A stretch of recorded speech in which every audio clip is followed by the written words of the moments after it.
আমাদের জেলা কমিটির মেম্বাররা ফ্ল্যাগগুলো সংগ্রহ করুন, লাঠিগুলো সংগ্রহ করুন, প্ল্যাকার্ডগুলো সংগ্রহ।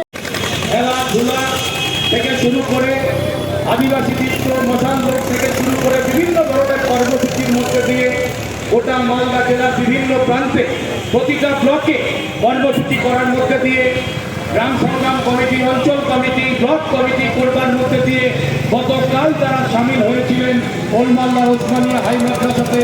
দুদিন ধরে তারা সম্মেলন করেছেন, আলোচনা করেছেন কিভাবে মালদা জেলার 4021টা বুথ এলাকাতে গ্রামীণ শ্রমজীবী মানুষকে ঐক্যবদ্ধ করা যায়। যারা খেটে খায় তাদের সেই শ্রেণীগতভাবে শ্রেণীগত দৃষ্টিভঙ্গির জায়গা থেকে সেই খেটে খাওয়া শ্রমজীবী মানুষকে লাল ঝান্ডার নেতৃত্বে ঐক্যবদ্ধ করে আগামী বিধানসভা নির্বাচনকে সামনে রেখে পরিবর্তন করবার লড়াইয়ে তারা কিভাবে নির্ণায়ক ভূমিকা পালন করতে পারেন সেই সিদ্ধান্ত, সেই আলোচনা সম্মেলন থেকে তারা গ্রহণ করেছে।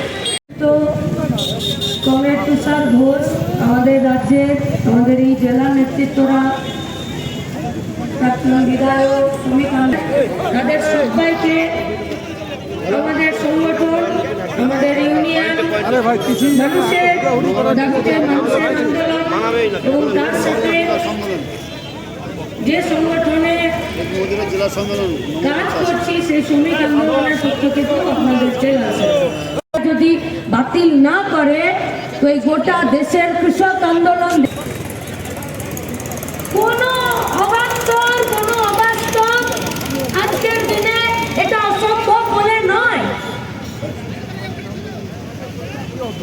গতকাল পরশু এ জেলার গণ আন্দোলনের নেতা, আমাদের রাজ্যের নেতা কমরেড কৌশিক মিশ্র, কমরেড সুমিত দে, আর যে ধান নিয়ে যায় তার কাছে জোর করে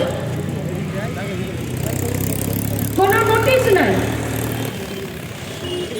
वो हिंदी में एक तो फिल्म था, उस फिल्म का फेमस डायलॉग था, मेरे जी को भाया मैंने कुत्ता काट के खाया। ওরকম তৃণমূল করেছে যে আমার ইচ্ছে হয়েছে আমি এখানে 5 কিলো ধলতা নেব আর 200 টাকা যে বিক্রি করতে এসছে তার কাছে চাঁদা নেব।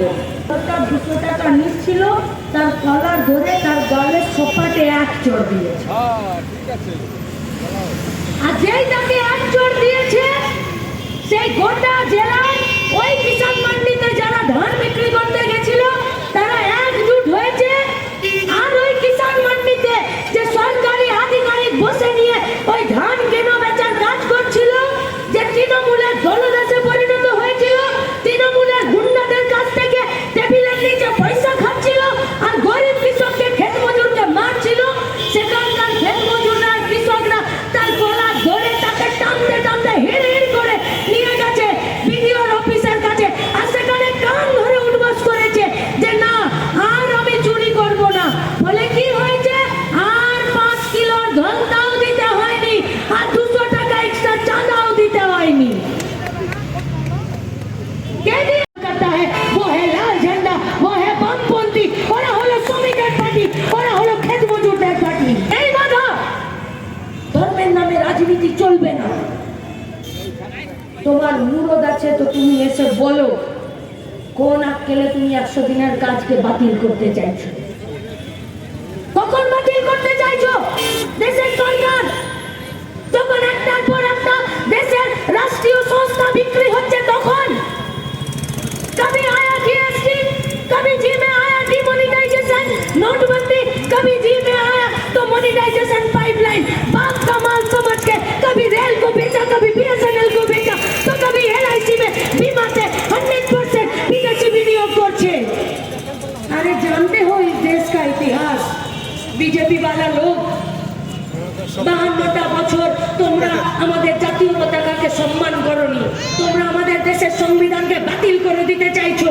আর তোমরা এই সংবিধানকে বাতিল করে আমাদের দেশের ইতিহাসকে ভুলিয়ে দিয়ে আমাদের দেশের বৈচিত্র্যের মধ্যে ঐক্যকে, আমাদের দেশের ধর্মনিরপেক্ষতাকে, আমাদের দেশের গণতান্ত্রিক ব্যবস্থাকে তোমরা যে চুলার দুয়ারে দিয়ে যেতে চাইছো তার কারণ কি তা আমরা বুঝি না।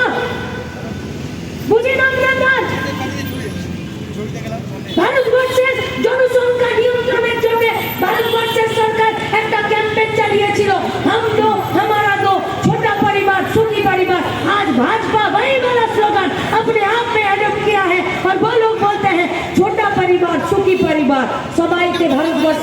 দেব না। ডাক্তার, ইঞ্জিনিয়ার, সায়েন্টিস্ট হতে পারবে, প্রফেসর, মাস্টার, দিদিমণি না পারবে না। सरकार কোথায় আছে? सरकार अपना दोस्त का गोदी में खेल रहा है।